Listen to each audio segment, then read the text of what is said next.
किसने? Huygens theory ने। 1801 में थॉमस यंग डिस्कवर करता है light of a single colour monochromatic was directed through two closely spaced pin holes, fringes of brightness and darkness were produced on the screen. Young proved wave nature of light, मैंने अभी थोड़ी देर पहले बता दिया था 1801 में। ओके, अब ये कैसे था, इसने क्या किया था? इसने क्या किया, ये एक सिंगल सोर्स है, सिंगल सोर्स से आने वाली प्लेन वेव्स हैं, ये प्लेन वेव फ्रंट्स हैं। आगे ये क्या रख दी है? स्लिट्स। ये स्लिट है क्या? ये बिल्कुल ऐसे ही है जैसे ये पेज है और उस पेज में एक पिन होल कर दें, ठीक है, ये तो ज्यादा हो गया, एक पिन होल, ठीक है, पिन होल कर दें तो ये एक स्लिट है। इस स्लिट का ये साइज माइक्रो में होना चाहिए। क्यों माइक्रो में होना चाहिए? क्योंकि लाइट की अपनी वेवलेंथ भी माइक्रो में होती है। अब यहां से ये सेकेंडरी वेवलेट्स प्रोड्यूस हुए, इसके भी। अब आगे जाके ये मिक्स हो गए, ये देखें जरा, इतने पोर्शन में ये मिक्स हो रही हैं। अब दो वेव्स मिक्स हो रही हैं, मिल रही हैं, तो इंटरफेरेंस हो रहा है ना। ये जब इंटरफेरेंस होगा तो किसी जगह पर ब्राइट होगा, किसी जगह पे डार्क। ये है डार्क, ठीक हो गया, ये डार्क, ये bright, bright dark, bright dark, bright dark. ये इस तरह के फ्रिंजिस बनेंगे। फ्रिंजिस हम उनको कहते हैं जहां पर लाइट इंटरफेयर करती है। वो डार्क हो सकता है, वो ब्राइट हो सकता है। जहां पर कंस्ट्रक्टिव इंटरफेरेंस होगा वो ब्राइट, जहां पर डिस्ट्रक्टिव होगा वो डार्क। अब यंग डबल स्लिट एक्सपेरिमेंट को हम रे डायग्राम की मदद से बना के देखते हैं। ये हमारे पास एक स्लिट है,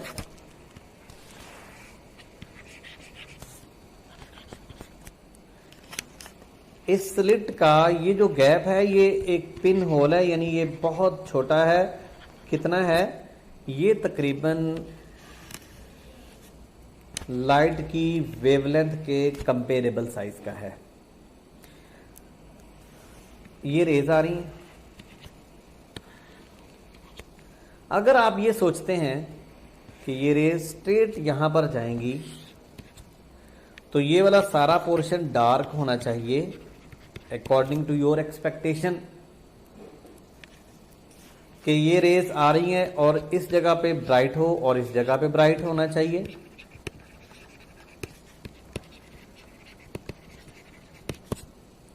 एक्चुअली सोच तो यही कहती है कि ऐसा होना चाहिए, लेकिन ऐसा नहीं होता। क्यों? क्योंकि लाइट की एक प्रॉपर्टी है डायफ्रैक्शन। इसलिए अगर आपसे पूछा जाए कि young double slit experiment diffraction का एक्सपेरिमेंट है या इंटरफेरेंस का, your answer should be both. पहले डायफ्रैक्शन होती है क्योंकि ये रेज स्ट्रेट नहीं जाती बल्कि इस तरह से आएंगी, यूं भी आएंगी, इस पूरी स्क्रीन पे स्प्रेड होंगी। ये लें जनाब। और इधर से निकलने वाली रेस भी, मैं कलर चेंज करके बना देता हूं, वैसे कलर एक ही होगा, याद रखना। कलर एक इसलिए होगा क्योंकि मोनोक्रोमेटिक है, लेकिन ये समझाने की खातिर मैंने ऐसे किया है कि यहां से निकलने वाली तमाम रेस स्प्रेड करेंगी इस स्क्रीन के ऊपर। याद रखिए ये स्क्रीन का डिस्टेंस मीटर में होगा, ठीक है, और ये माइक्रो में है। इसका मतलब पहले क्या हुआ? डायफ्रैक्शन। डायफ्रैक्शन होगी तो दोनों रेज मिक्स होगी, और मिक्स होने का मतलब है सुपर इंपोज होना, इंटरफेरेंस का होना। तो पहले क्या हुआ? डायफ्रैक्शन। पहले डायफ्रैक्शन होती है, देन इंटरफेरेंस। अब इस डायग्राम को अंडरस्टैंड करते हैं, यंग डबल स्लिट एक्सपेरिमेंट को दोबारा बना के।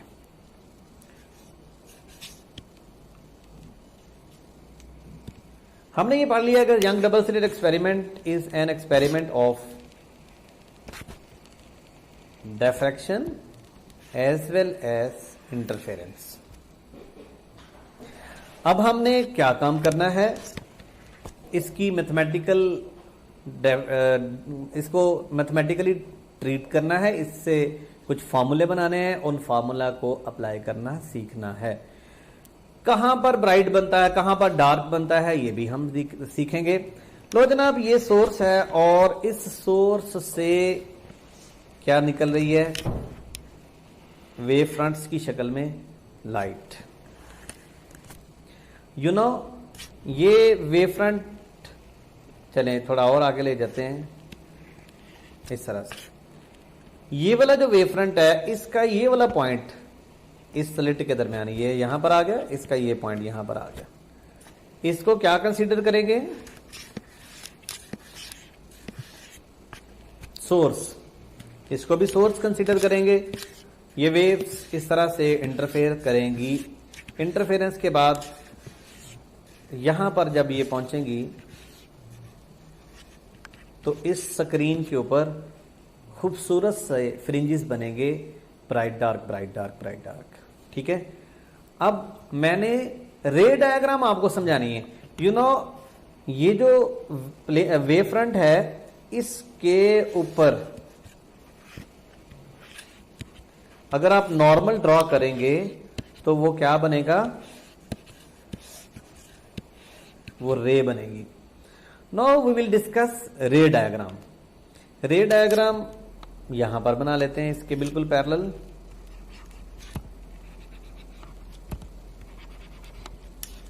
ये है जी ray diagram. This is screen.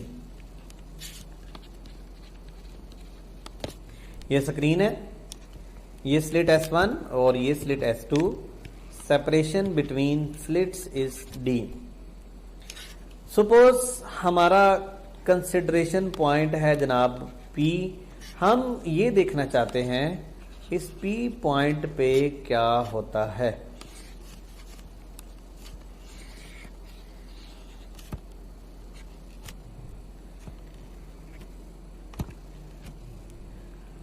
ये है रे 1 और ये है रे 2। क्या रे 1 और रे 2 सेम ट्रेवल कर रही हैं? नो। सबको नजर आ रहा है, क्लियर नजर आ रहा है। रे 1 का डिस्टेंस कम है और रे 2 ने ज्यादा ट्रेवल किया। कितना ज्यादा ट्रेवल किया? यहां हम परपेंडिकुलर ड्रॉ करते हैं। सपोज ये है A, ये है B और ये है D। ये जो BD है ना, ये वाला डिस्टेंस, ये वाला, ये A से B का ज्यादा है। और ये कितना ज्यादा है, ये हमने फाइंड आउट करना है। This BD is called path difference, and this path difference will decide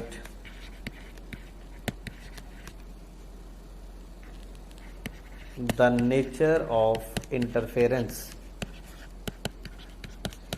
मैंने आपको बताया था कि इंटरफेरेंस या कंस्ट्रक्टिव होगी या डिस्ट्रक्टिव।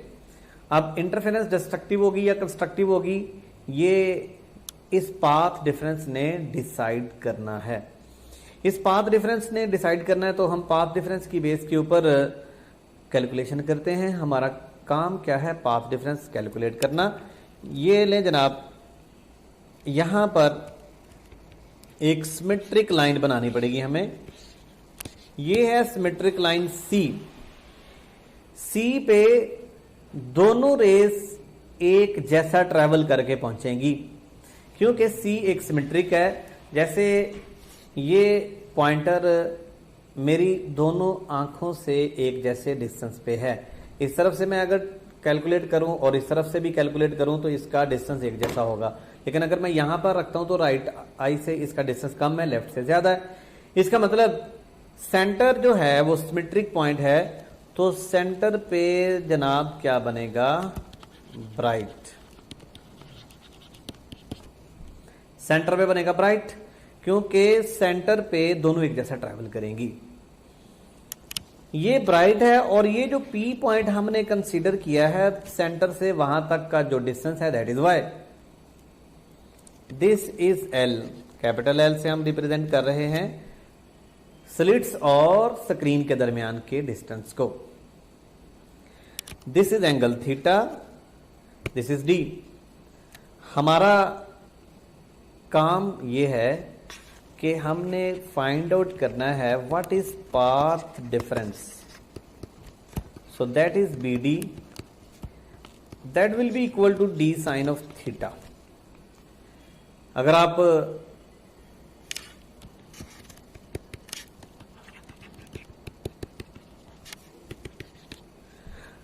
आप इस थीटा को सामने रखें तो साइन थीटा क्या होगा, perpendicular over hypotenuse, B D over D. तो D B D find out करना है। What is B D, that is path difference. This D sine theta will decide either the interference is constructive और destructive. मैं लिख सकता हूं for constructive, constructive interference के लिए d sin theta will be equal to full lambda. For destructive यानी destructive interference के लिए d sin theta होगा m plus 1/2 into lambda. So this path difference either equal to this value or this value, where m is equal to 0 plus -1 plus -2 and so on. यहां पर भी यही बात है। अब इसको हम और सिंप्लीफाई कर सकते हैं। ये बात ध्यान में रखिएगा, अगर थीटा है स्मॉल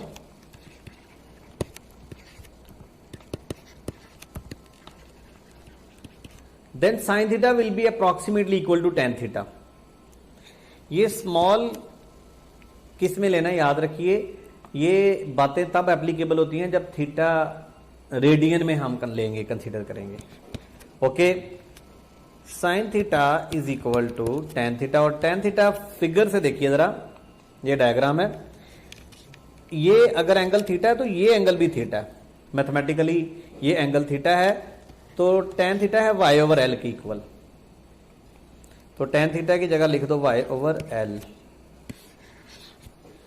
वाई ओवर एल जब हम इनमें पुट करेंगे और यहां पर, तो कंस्ट्रक्टिव और डिस्ट्रक्टिव के लिए फार्मूला आएगा D Y over L is equal to M lambda, Y is equal to M L lambda over D.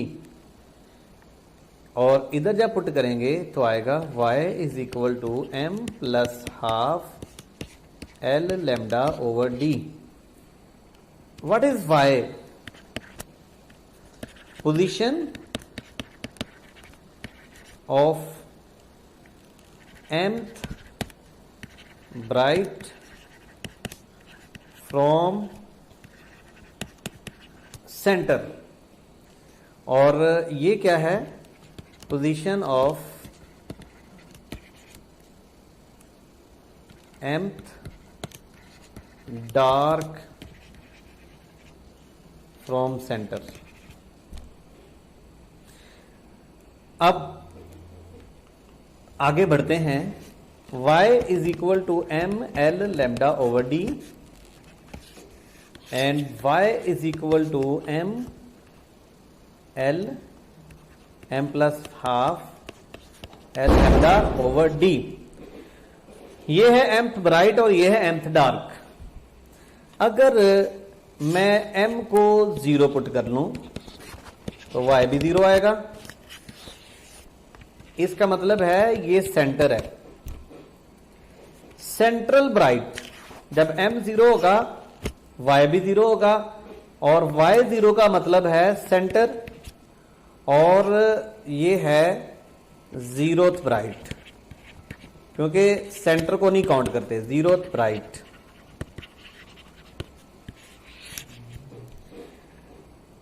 इस तरफ चले, m को 0 पुट करें, you will get F y is equal to half L lambda over D, not on centre, क्योंकि centre से half L lambda by D ऊपर है। इसका मतलब है जब सेंटर पे नहीं है तो ये काउंट होगा। इसको हम लिखेंगे m0 को लिखेंगे फर्स्ट डार्क। M0 को इधर M0 का मतलब Y0 और ये सेंट्रल ब्राइट, इसको फर्स्ट ब्राइट नहीं कहेंगे क्योंकि सेंटर सबका साझा है, इसलिए वो ना तो फर्स्ट आएगा ना सेकंड आएगा, लेकिन ये सेंटर पे नहीं है। अगर मैं लिखता हूं m इज इक्वल टू 1 तो आएगा y is equal to L lambda by D, तो इसका मतलब है फर्स्ट ब्राइट। ये प्लस माइनस 1 भी हो सकता है, अगर यहां पर भी प्लस माइनस आ सकता है।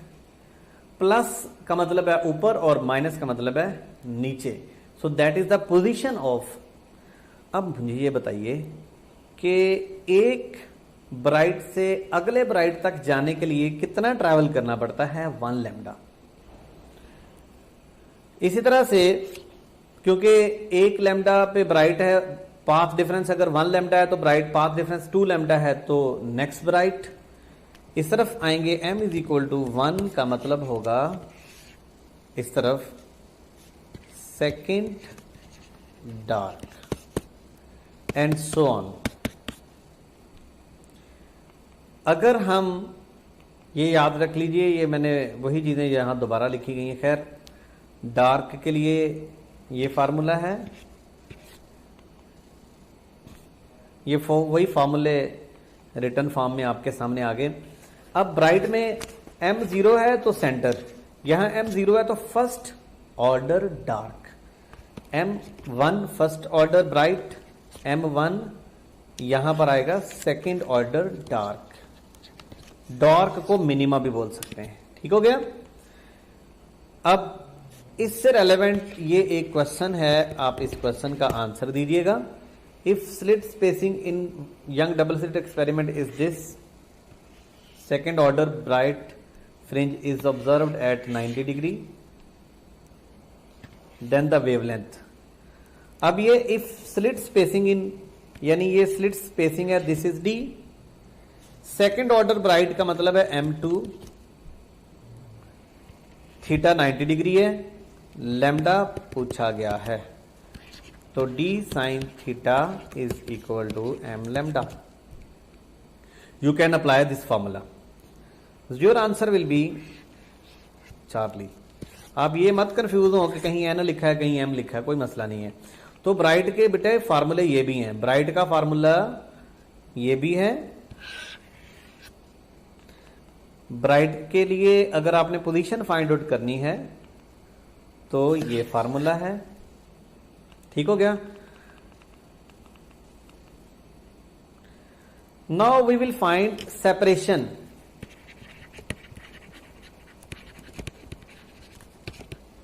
बिटवीन टू कंसेक्टिव डार्क हो या कंसेक्टिव ब्राइट हो, ये सेपरेशन होती है delta y is equal to L lambda over D. दो ब्राइट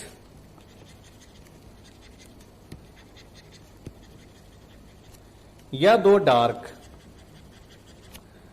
उनके दरमियान सेपरेशन सेम रहती है। This separation directly proportional to L, directly proportional to wavelength, inversely proportional to D. अब अगर आप ब्लू लाइट की बजाय रेड लाइट यूज करते हैं तो फ्रिंज स्पेसिंग बढ़ेगी। अब एक सवाल पूछा जा सकता है नंबर ऑफ ब्राइट का, number of bright fringes. If you want to find number of bright fringes, मैं कहता हूं जनाब m इज इक्वल टू 0 है, तो आपको पता है एक ही ब्राइट, और वो कौन सा होगा, सेंट्रल। अगर मैं कहता हूं m is equal two plus minus 1, तो इसका मतलब है कि सेंटर पे तो ब्राइट होना ही होना है। एक ब्राइट ऊपर भी बनेगा, यानी प्लस 1 का मतलब है पाथ डिफरेंस प्लस में है, ये सेंटर से ऊपर जा सकता है, सेंटर से नीचे जा सकता है। तो अगर मैं यहां पर 1 लिखता हूं तो कितने बनेंगे ब्राइट, 3, तो फिर नंबर ऑफ ब्राइट के लिए फॉर्मूला आएगा 2n+1। इफ n 0 1 बनेगा, n 2 है, सॉरी n 1 है तो 3 बनेंगे। अगर n है 3 तो ब्राइट कितने होंगे? 7। सेंट्रल तो बनेगा, 3 ऊपर 3 नीचे बन सकते हैं। ठीक हो गया। So number of bright fringes find out करने तो आपने ये फार्मूला है। अब मजीद फार्मूले बनाते हैं डायफ्रैक्शन पे जाने से पहले। यू नो ब्राइट का पोजीशन का फार्मूला ये था y = ml λ/d,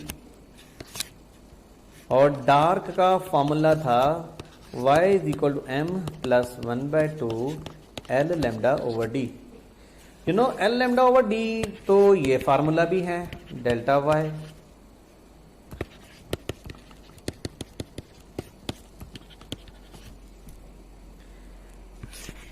delta y था l λ/d। ये है फ्रिंज स्पेसिंग, ये है position. If you know position, order, fringe spacing यहां से भी फाइंड आउट कर सकते हैं। If YDSE is dipped in liquid of refractive index n या म्यू कह लें, कोई रिफ्रैक्टिव इंडेक्स, तो क्या होगा? फ्रिंज स्पेसिंग उस रिफ्रैक्टिव इंडेक्स से डिवाइड हो जाएंगी। फॉर एग्जांपल अगर हम ये एक्सपेरिमेंट वाटर में डिप करके एक्सपेरिमेंट ये कर रहे हैं तो उससे क्या होगा? जो फ्रिंज स्पेसिंग है वो डिक्रीज हो जाएंगी, क्योंकि वाटर का रिफ्रैक्टिव इंडेक्स है 1.3 से डिवाइड कर देंगे। इस तरह से इसके बारे में कुछ और कॉन्सेप्ट्स भी हैं कि अगर ब्राइट लाइट हो, तो हो वाइट लाइट, ब्राइट लाइट नहीं, वाइट लाइट, अगर वाइट लाइट है तो फिर पैटर्न कैसा होगा? यू नो अगर मैं वाइट लाइट इस्तेमाल करता हूं तो फिर पैटर्न कैसा होगा? सेंटर जो होगा ना, सेंटर ये वाइट होगा, ठीक है, और इधर क्या होंगे? कलर्ड, एक जैसा नहीं, ये क्या होंगे? कलर्ड। अब इसकी रीजन क्या है? जब इधर से रेज आएंगी तो व्हाइट लाइट में कितने कलर होते हैं? 7 कलर्स। इसमें भी 7 कलर्स, और 7 के 7 कलर्स जब यहां पर मिलेंगे तो 7 के 7 ब्राइट फ्रिंज बनाएंगे, 7 के 7 कंस्ट्रक्टिव इंटरफेरेंस करेंगे, तो यहां पर 7 कलर जब मिलेंगे तो व्हाइट हो जाएगा। लेकिन किसी और पोजीशन पे जाके सपोज यहां पर रेड के साथ क्या कर देता है? ब्राइट। ब्लू जो है ब्लू के साथ डार्क कर देता है, तो ब्लू ने ब्लू को कैंसिल कर दिया, लेकिन रेड की वहां इंटरफेरेंस हो गई कंस्ट्रक्टिव। तो ये डिफरेंट पॉइंट्स हैं, डिफरेंट कलर्स की यहां पर कंस्ट्रक्टिव हो, किसी की कंस्ट्रक्टिव होगी और उसी जगह पर किसी की होगी डिस्ट्रक्टिव। इसका मतलब है कि बाकी पैटर्न क्या होगा? कलर्ड, किसी एक कलर ने खत्म हो जाना है, लेकिन उसी जगह पर किसी और कलर की ब्राइट फ्रिंजेस होंगे, क्योंकि हर कलर की वेवलेंथ डिफरेंट होती है, हर कलर का डिफरेंट पाथ डिफरेंस बनता है। अगर हम यंग डबल स्लिट एक्सपेरिमेंट में एक को फिल्टर लगा दें, फिल्टर लगाने का मतलब होता है एक कलर, आप यहां पर रेड फिल्टर लगा दें, यहां पर ब्लू। अब मुझे ये बताइए, ब्लू फिल्टर लगाने का मतलब है कि ब्लू पास नहीं करेगी, रेड फिल्टर का मतलब है कि रेड पास, सॉरी ब्लू फिल्टर लगा दिया, ब्लू पास करेगी, यहां से रेड पास करेगी। अब यहां से ब्लू पास की और यहां से रेड पास की, अब रेड और ब्लू मिलके इंटरफेरेंस करेंगे? नो, इंटरफेरेंस नहीं होगी। ठीक हो गया। तो इंटरफेरेंस तभी पॉसिबल है जब सेम वेवलेंथ हो। ठीक हो गया, ये YDSC था। इससे रेलेवेंट कुछ क्वेश्चंस के साथ मिलते हैं अगले लेक्चर में और डिफ्रैक्शन पढ़ते हैं। अल्लाह हाफिज।